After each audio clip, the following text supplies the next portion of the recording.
And now it's recording. All right, hi, this is Zachary Stepp from the company Study Edge, helping out Brooks Comer. Brooks Comer? Yes, sir. Brooks Comer with his entrepreneurship class. So I'm going to go through your list of questions, and like I said, interject if you have any additional follow-up questions. So start, what made you decide to open up your own business? My first degree is in electrical engineering, and I got that just after, a few years after 9/11. And with the with the workforce not being as great as it was because of all that, I started looking at all different options, and the idea of being a part of my own business was a good idea. So Study Edge is actually my second business that I've helped start up. Study Edge has been around for about 3.5 years, but I like the idea of having more control of my life, my destiny, and if I want to work harder and achieve more, I have the ability to do that with this company. Who or what was the inspiration to start up your business? Being a private tutor in middle school and high school kind of made me go, seek this out, and I saw other people of similar minds. So it worked out to where we all kind of came together to build this, and it's worked so far. So I'm a tutor. Also, I'm a professor for an online college on the side. So I'm all about education and found people of like mind. And it took time, but we all figured it out. How did you decide on your legal business structure? We did, I believe it's an LLC corporation. Just for the sake of there's many of us, there's one main person that finances it overall, and then this is actually going into the next questions, I think. Right. How much time and money and planning went into it? How much time, money, and plan did it take for you to open up a business? So for Study Edge, the startup was probably somewhere between, I don't know the exact numbers, but it was between $500,000 to $1 million to start it up because of location, funding, infrastructure, programming, and all that. So that was about the roundabout to start this up. As far as planning, it was probably, it probably took at least 6 months of planning. Part of it was done by other people, and then I kind of came in and had my ideas. How did you go about finding a location? This was the best question you could have asked me. So, a year prior to our company opening up, Garing's bookstore, a block behind University Avenue at the University of Florida, was done with, and it was a 5,000 square foot facility right next to campus. And so I told the people at the time, hold on, give me 5 minutes. I know, yeah. I know. Sorry, got interrupted. We'll get interrupted. That'll happen. That's okay. So, let's see. I suggested this place, and it came to fruition. Basically, is what happened. So, I saw it. It was caught on, and that worked out really well. How did you obtain startup capital? All investors from ourselves and other people. It was from our own personal capital and other people of interest. So. Some people that work for the company, some people that don't, and it was basically just, investments. Marketing. How, what, when, where do you advertise and promote your business? Any way we can. I mean, that's obviously too open-ended, but word of mouth obviously is the best for any business, and that's what probably helps out most. Our biggest thing is no matter how big or how small a student group is, we will go to them, whether it's 3 people or 300 people. Because we found that even the littlest of things will get you a connection to another place and another place and another place, or you'll find out about another student group. Because remember, our market is students. So we will go to almost every single student group we can get our hands on, no matter what the size. And then, of course, postering, online promotions, our packets alone, when you see blue, you think of Study Edge. So it helps to have its own little marketing brand as well. I actually discovered your business because you had students passing out free exam guides at the very beginning of the first exam for QMB. Yes. So as far as those students go, did you seek them out as students from here? Did you send them from Gainesville? How did you go about that? No, that was actually from students here. And what we do is we follow all university guidelines and policies. You have to have a student group help sponsor in order to pass out material on campus. And we do that for both UF and FSU. Mm-hmm. And we had FSU students that were interested in our business. And the one student who works for us now started using our services 3 years ago.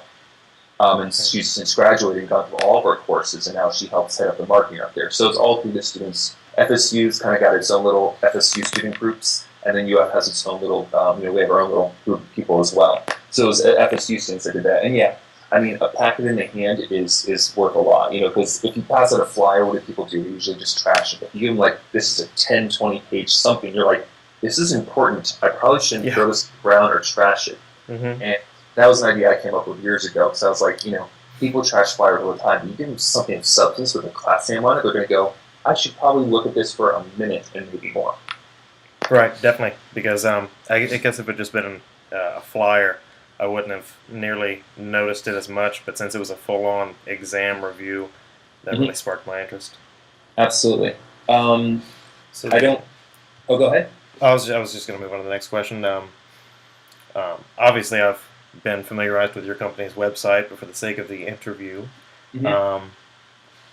why did you build the website? Why did you think that orienting your business towards the online community was important, and who maintains your website?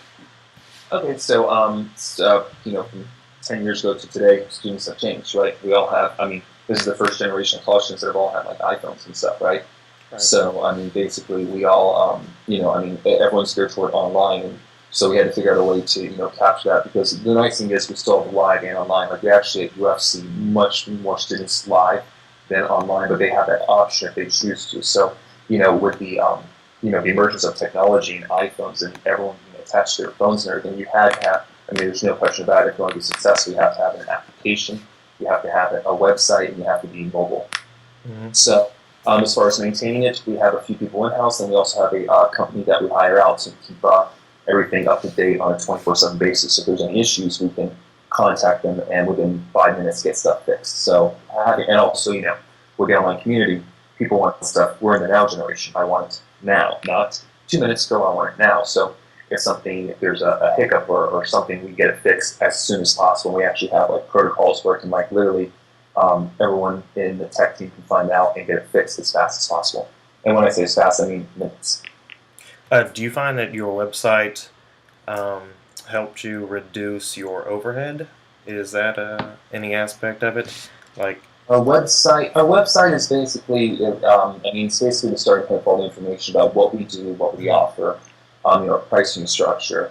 All of our stuff is basically done through online, and then we have, of course, the live presence. That this year we're able to be sponsored by IFC to give you guys on-campus reviews, and at UF we have facilities. So, as far as the online helping with producing revenue, our everything is kind of done online. So it is where our revenue streams go into.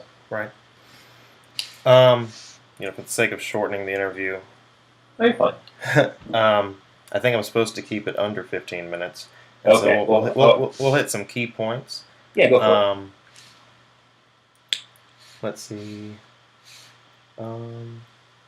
Hiring. How do you select, in your idea, the perfect employee? How do you select your employees? Good question. There's two different main types for the study edge part of the company: tutors and door staff. Door staff is usually done by referral from other door staff people. We tend to hire people that are going to UF students, because then students can tell their students and relate to students, and they're coming to our facilities and purchasing stuff or asking questions and seeing what they've used in the past. So peer-to-peer, door staff is probably the best method for us, and we usually have one or two overall managers that are usually like graduate students who just graduated that are kind of like just to oversee making sure everything's working well. So as far as door staff and the people that don't tutor, it's usually peer-to-peer is what we're trying to look for. For tutors, we see at least 5 to 10 applications a week of people that think they can tutor, and we have like a several step process where it'll be like taking a test, and if they pass that, maybe going for a formal interview, and then seeing how they can actually teach. And it's very similar to like getting a teaching position at university, except more for the tech online. And I mean, getting the right people, it's far and few in between, because people want the best. I mean, we've built that culture where we are the best and we will be the best, and we will set those high standards. So we need people to understand that. And once hired, they still go through training for another 4 months to make sure that they become the best at what they do. And of course, they already are at that level. We just want to bring them a little higher to meet the students' expectations. Right. How many tutors do you have currently? Full and part-time, I would say at least 30. 30, okay. Yeah. Since you were at least a co-founder, if I understand correctly, of this Yes. business, Do you have any family members that work with you in the business? Yeah. No. No, not at all. Is No. that something you would consider?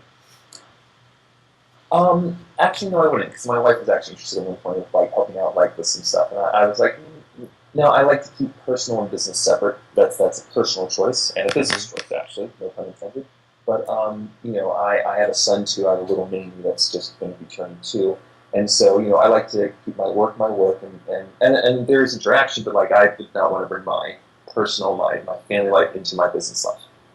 Okay. Would you ever consider passing on the tutoring company that you've started to your son? It would be awesome if so. I mean, yes, I would. Like, was it? There was a stats tutor in Gainesville that was doing stats reviews in the 1990s, and he kind of, it's kind of been passed on, not directly, been directly to me to be the stats tutor now. And 15, 20 years from now, when I'm old and gray and whatnot, I don't expect myself to do this forever. I hope to pass it on to someone else. And if my son happens to be the one that wants to get up to the challenge, and there's a thriving business like this, or is still happening, then I would be more than happy to pass it off to him. That's excellent. That's great to hear. Mm-hmm. What do you think it is particularly that sets your business apart from other tutoring businesses? Accessibility. That's one thing students have told us. We're very accessible. Like we have, you can, mostly at UF, and we're getting that present for at FSU, but at the University of Florida, we have a building right next to campus. We're at the office at least 5-6 days a week. Students can stop on by. They email us. We're back pretty fast. They post on the wall. They see responses in like sometimes minutes, if not maybe an hour, sometimes minutes. The accessibility really helps. The longer you do this, the more students know you by name and trust you. So it's that trust that we're going to work very hard. And really the team, of tutors, we all really know we have a common goal. Everyone knows, like, we're here to help, and we are helping and making a difference. So it's really nice that everyone kind of has that whole little, this is a place to go if you want to, study smarter. I mean, it's really the slogan: study smarter, not harder.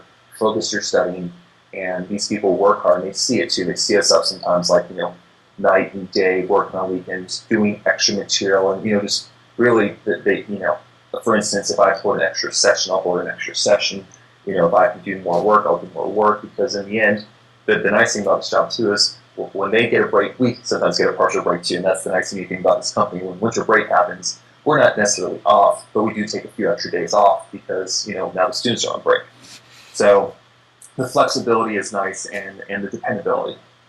Sorry, I'm kind of going off on a tangent here. That's great. That's a great answer. Yeah. Well, you've been a great interviewee, and I appreciate your time. And Absolutely. I look forward to working with you in the future. Absolutely, yeah. Good luck with this assignment, and good luck with your QMB stats exam, all right? Thank you very much, Mr. Stepp. All right, take care. You too.